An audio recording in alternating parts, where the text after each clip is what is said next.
रानीगंज विधानसभा क्षेत्र के अंडाल ब्लॉक के अंडाल ग्राम में तृणमूल कांग्रेस के उम्मीदवार सह निवर्तमान सांसद शत्रुघ्न सिन्हा के खिलाफ लापता का पोस्टर लगा। अंडाल ग्राम के विभिन्न घरों की दीवारों पर यह पोस्ट लगाया गया है। भाजपा की ओर से अंडाल ग्राम में तृणमूल कांग्रेस के आसनसोल लोकसभा के निवर्तमान सांसद शत्रुघ्न सिन्हा का गुमशुदगी का पोस्टर लगा।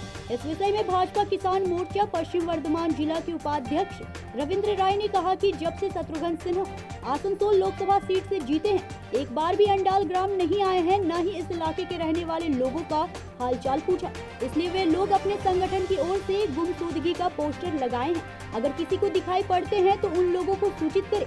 इस विषय में अंडाल ग्राम पंचायत के प्रधान सुधीन पांडे से पूछे पाने पर पता चला कि उन लोगों के पूर्व सांसद शत्रुघ्न सिन्हा हमेशा इन सभी क्षेत्रों का हालचाल पूछते हैं। उन्होंने बहुत सारा कार्य किया है, जिसका परिणाम विगत पंचायत में दिखाई पड़ा। सभी लोगों ने दोनों हाथ उठाकर तृणमूल कांग्रेस का समर्थन किया है।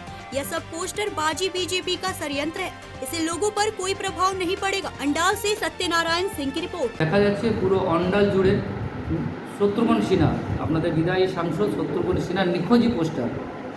আপনি এই গ্রামের প্রধান, কি বলবেন? এটা বিজেপির ফুলি চক্রান্ত। অ্যাকচুয়ালি বিজেপি আসানসোল লোকসভা কেন্দ্রে কোনো প্রার্থী পায়নি। রিসেন্ট যাকে তারা ঘোষণা করেছেন বিজেপি এস এস আলুলাকে, তিনিই তো অ্যাকচুয়ালি নিখোঁজ। তিনি যখন দার্জিলিংয়ে দাঁড়িয়েছিল, দার্জিলিংয়ে মানুষের কোনো কাজ করেনি 5 বছর। ফির 5 বছর এলেন দুর্গাপুরে 5 বছর দাঁড়ালো, 11 দাঁড়ালো, জিতলো কম ভোটে, 2200 ভোটে জিতেছিল, কিন্তু 5 বছর মানুষের কোনো কাজ করেনি। তারা একটা কিছু করার নেই বিজেপির, যেহেতু মানুষের কাজ করে না।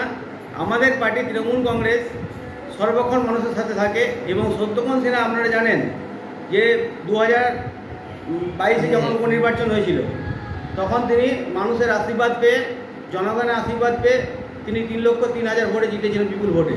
এবং শত্রুঘ্ন সিনহাকে আমরা আসানসোলের মানুষ এবং অন্ডালের মানুষ আমরা সবসময় পাই। যখন তিনি আমাদের যখন প্রয়োজন হয়, কোনো সার্টিফিকেট থেকে আরম্ভ করে, কোনো দরকার হসপিটাল থেকে আরম্ভ করে, আমরা শত্রুঘ্ন সিনহাকে সবসময় আমরা পাই। এটা ফুললি বিজেপির চক্রান্ত। এবং আপনারা দেখবেন ভোট এলে এরা বিজেপির কিছু কিছু নেতা অন্ডাল গ্রাম ছাড়া গোটা অন্ডাল ব্লকে তারা ভোটের সময় বেরোয়। সব বছর কিন্তু মানুষের কাজ করে না। সব বছর কিন্তু তৃণমূল কংগ্রেসের কর্মীরাই, তৃণমূল কংগ্রেসের নেতৃত্ব দেয়, মানুষের কাজ করে। আজকে দুয়ারে সরকার থেকে আরম্ভ করে যেসব মমতাদি প্রকল্পগুলো করেছেন, একমাত্র তৃণমূল কংগ্রেস কিন্তু করছে। এরা কিন্তু ভোটের সময় বেরোয় এবং বুথে বসে তাদের পয়সা পায়, তারপর যখন ভোটে হেরে যায় তারপর তারা বাড়ি ঢুকে যায়। কিন্তু মানুষের বিপদ আপদে একমাত্র তৃণমূল কংগ্রেস আছে। শ্রীকৃষ্ণ ভরসা, তৃণমূল কংগ্রেসের ভরসা। মানে এটি পুরো মায়ের মাটি ছড়ে গেছে। আপনারা জানেন এর আগে নির্বাচনগুলো, পঞ্চায়েত নির্বাচন আমরা দেখেছেন, অন্ডাল গ্রামে যিনি প্রার্থী ছিলেন বিজেপির, সব সিটে, অনেক সিটে ওরা জামানত জব্দ হয়ে গেছে। আমরা অন্ডাল গ্রাম থেকে 2200 ভোটে লিড দিয়েছিলাম। আজকে উপনির্বাচনে আপনার নাম? সুধীন পান্ডে, অন্ডাল গ্রাম পঞ্চায়েতের প্রাক্তন প্রধান, বর্তমান উপপ্রধান এবং অন্ডাল ব্লক তৃণমূল কংগ্রেসের জয়েন্ট সেক্রেটারি। আমাদের ভারতীয় জনতা পার্টির তরফ থেকে অন্ডাল গ্রামের আমরা কর্মীরা এই লিফলেটটা আমরা শুনেছি। কি জন্য? কেন্দ্রীয় সরকারের একটা সঠিক সিদ্ধান্তের বিরোধিতা করে মনোমালিন্য হয়ে পড়ে বাবুল সুপ্রিয় ভারতীয় জনতা পার্টির এখানকার যিনি সাংসদ ছিলেন আসানসোল লোকসভা কেন্দ্রে, উনি সরে যান। সরে যাওয়ার ফলে একটা অকাল নির্বাচন আসানসোল লোকসভা কেন্দ্রে আসে। সেই অকাল নির্বাচনে আসানসোল লোকসভা কেন্দ্রের মানুষ তৃণমূলের উপরে ভরসা করে একজন বাইরের প্রতিনিধিকে প্রতিনিধিত্ব করার সুযোগ করে দেয়, শত্রুঘ্ন সিনহা মহাশয়কে। আমরা কিন্তু লোকসভা নির্বাচনের পরের থেকে আর আমরা আমাদের প্রতিনিধি আজ আসানসোল লোকসভা কেন্দ্রের যিনি, যেহেতু উনি জিতেছেন, সেহেতু ভারতীয় জনতা পার্টি আমরা যারা করি তাদেরও প্রতিনিধি, তৃণমূল যারা করে তাদেরও প্রতিনিধি। আমরা কিন্তু সেই প্রতিনিধিকে একটা দিনের জন্য আর আমরা দেখতে পেলাম না। তাই আমরা এই পোস্টারটা দিয়েছি। যদি ওনাকে কেউ পেয়ে থাকেন তাহলে একটু সম্মান জানান। কারণ আবার উনি শুনছি আসানসোল লোকসভা কেন্দ্রের প্রার্থী হিসাবে ওনারই নাম ঘোষণা করা হয়েছে। আবার হয়তো ওনাকে কেউ ভোট দিয়ে পরে হয়তো কেউ ভোট দেবে, ভাববে হয়তো আবার হয়তো কিছু করবে, কিন্তু আবার সে আমরা 5 বছর দেখতে পাবো না।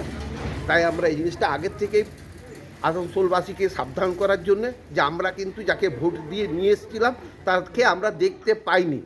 শুধু কি অন্ডাল গ্রামে দেখতে পাচ্ছেন না বিভিন্ন জায়গায় দেখতে পাচ্ছেন? আসানসোল লোকসভায় কোনো জায়গাতেও ওনাকে দেখা যায়নি। যদি কোনো জায়গায় দেখা থাকে, কেউ যদি বলে থাকে যে হ্যাঁ আমার গ্রামে ভোটের পরে গিয়েছিল, আমাকে জানাক। বলছি এই যে আপনারা মানে পোস্টারটা দিয়েছেন অন্ডাল গ্রাম বিজেপি লিখে, হ্যাঁ। বিজেপির সহমত আছে এটাতে? একদম সম্পূর্ণ। আমি নিজে বিজেপির মানে আসানসোল লোকসভা কেন্দ্রে শুধু না, আমি পশ্চিম বর্ধমান জেলা কিষাণ মোর্চার সহসভাপতি। আপনার- আমার নাম রবীন্দ্রনাথ রায়।